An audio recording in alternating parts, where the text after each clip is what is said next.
Hello, नमस्ते students. आज हम पावलन का शास्त्रीय अनुबंधन सिद्धांत का अध्ययन कर रहे हैं। ये भी ये सीखने के नियम में इसका भी प्रमुख स्थान है। इससे पहले हम थॉर्नडाइक सीखने के अधिगम के नियम का अध्ययन कर चुके हैं। तो थॉर्नडाइक, पावलन, ये सभी इन्होंने पशुओं पर प्रयोग किए थे। पावलन जो थे वह रूस के रहने वाले थे, मतलब वो रूसी निवासी थे और उन्होंने शरीर विज्ञान का अध्ययन किया था और उन्होंने मुख्यतः इन जो व्यवहारवादी थे इन्होंने पशुओं पर अध्ययन किया था।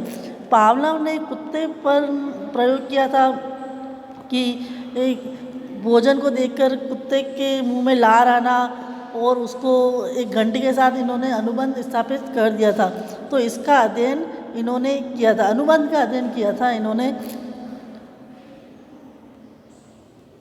पावलोव जो थे वो रूस के रहने वाले थे और इन्होंने यह प्रयोग 1904 ईस्वी में किया था। 1904 में यह प्रयोग किया था और इनको इसके लिए नोबेल पुरस्कार भी मिला था। तो पावलोव ने एक प्रयोग किया। पावलोव ने क्या, एक लकड़ी का एक उपकरण तैयार कराया। इसके बीच में लकड़ी का एक तख्ता लगा था और इस तख्ते में खिड़की लगी हुई थी जिसके द्वारा कुत्ते के सामने भोजन आ जाता था। और पावलोव ने एक घंटी की भी व्यवस्था की, बेल भी लगाई।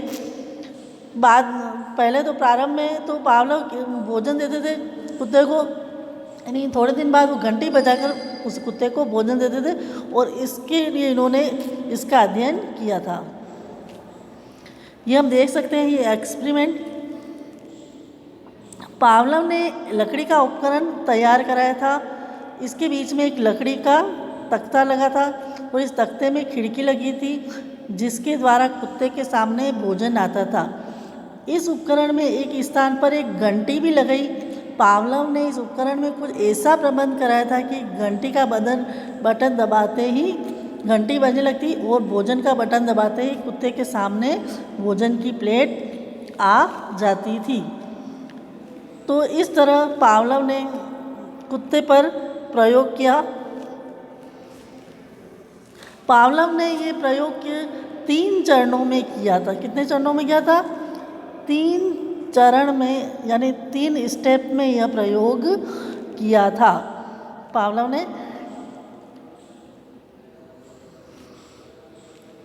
पावलोव ने सबसे पहले तो ये किया कि कुत्ते के सामने सबसे फर्स्ट उन्होंने केवल भोजन रखा।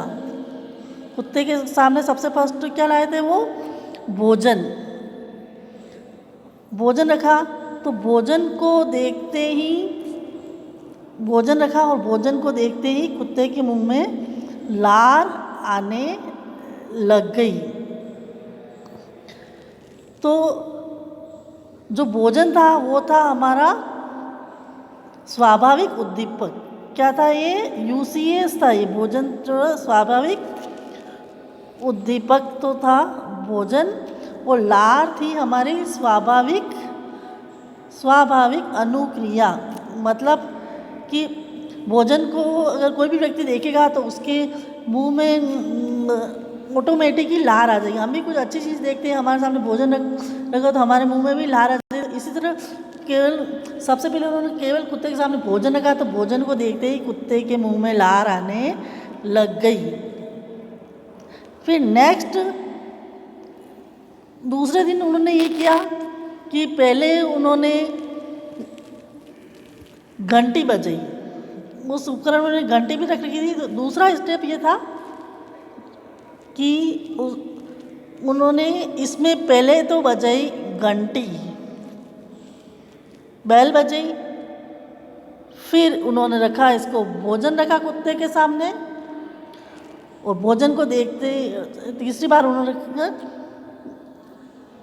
उसमें लार आने लगी। तो पहले उन्होंने घंटी बजाई, फिर भोजन रखा और भोजन को देखते ही कुत्ते के मुंह में लार आने लग गई।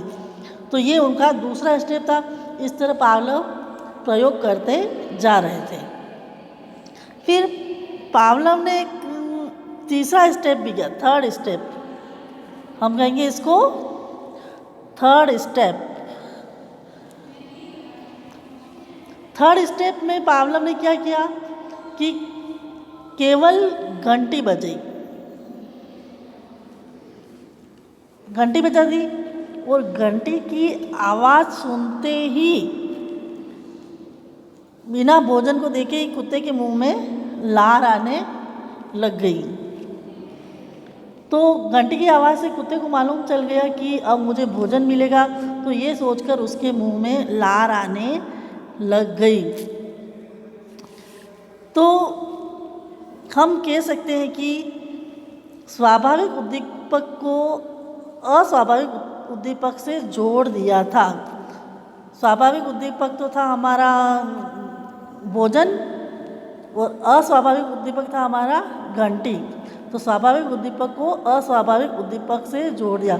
अब केवल कुत्ते को केवल घंटी की आवाज़ सुनते ही उसके मुंह में लार आने लग जाती थी। तो हम कह सकते हैं कि कुत्ते ने स्वाभाविक उद्दीपक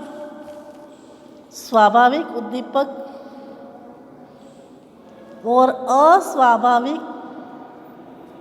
उद्दीपक में अनुबंध बना लिया था। मतलब उन्होंने कंडीशन रख दी थी कि जैसे ही घंटी बजाएंगे वो कुत्ते के मुंह में लार आने लग जाती थी।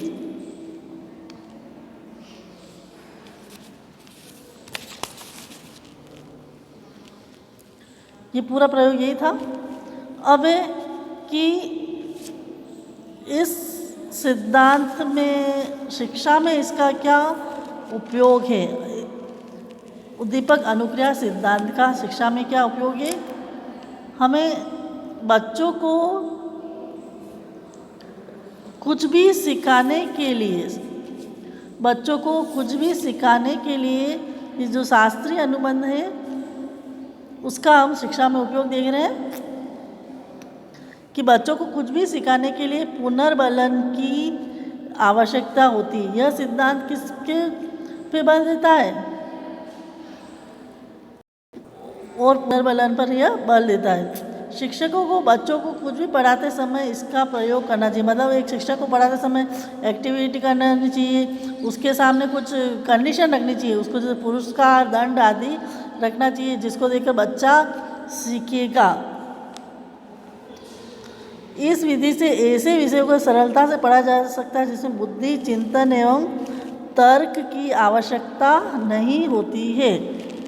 शास्त्रीय अनुबंधन द्वारा बच्चों को बुरी आदतों से बचाया जा सकता है और अच्छी आदतों का निर्माण किया जा सकता है। और बच्चों का जो भय आदि जो मानसिक रोग होते हैं उसको भी हम इससे दूर कर सकते हैं।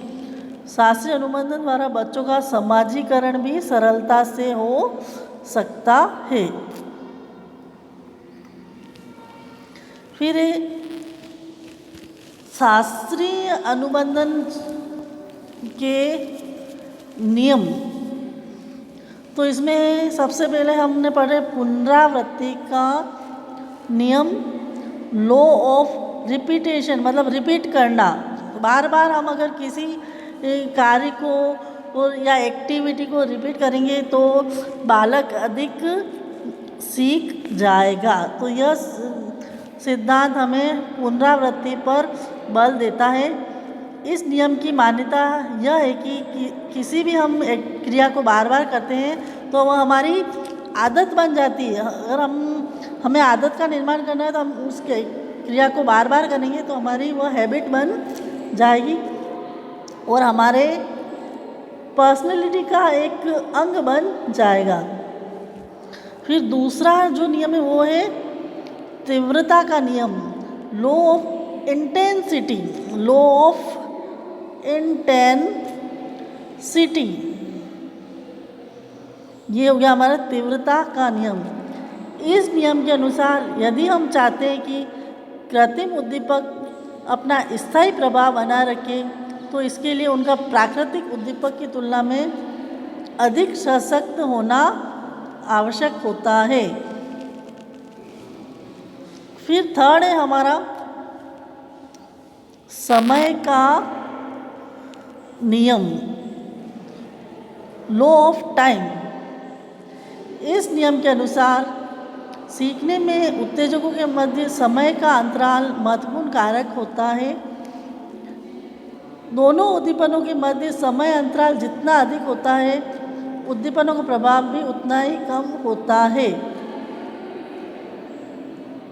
एक आदर्श स्थिति में दोनों उद्दीपनों के लिए लगभग 5 सेकंड का समय सबसे अधिक प्रभावशाली होता है। मतलब हम जो भी अनुबंध स्थापित करें उसमें समय का अंतराल होना बहुत ही जरूरी है। फिर है व्यवधान का नियम, लॉ ऑफ इनहिबिशन। इस नियम के अनुसार अनुबंधन की स्थापना के लिए यह आवश्यक होता है कि उस कक्षा का वातावरण जहाँ प्रयोग किया जाता है वह शांत एवं नियंत्रित होना चाहिए। मतलब हम जो बच्चों को कोई भी पढ़ा रहे हैं, क्लास ले रहे हैं, क्रिया करवा रहे हैं, तो वहाँ का वातावरण अच्छा होना चाहिए, उसमें शोरगुल नहीं होना चाहिए। लास्ट है हमारा एक रूपता का नियम, लॉ ऑफ कंसिस्टेंसी। एक रूपता के नियम के अंतर्गत अनुबंधन की प्रक्रिया उसी स्थिति में मजबूत होती है जब एक ही प्रक्रिया को बार बार बहुत दिनों तक दोहराया जाए, जैसा कि प्रयोग को प्रथम चरण में किया था। मतलब कि हम एक ही क्रिया को अगर बार बार दोहराएंगे तो बच्चा उसको सीख जाएगा। तो आज हमने पावलोव का शास्त्रीय अनुबंधन के सिद्धांत का अध्ययन किया था, जिसका भी शिक्षा में बहुत ही महत्वपूर्ण योगदान है। धन्यवाद।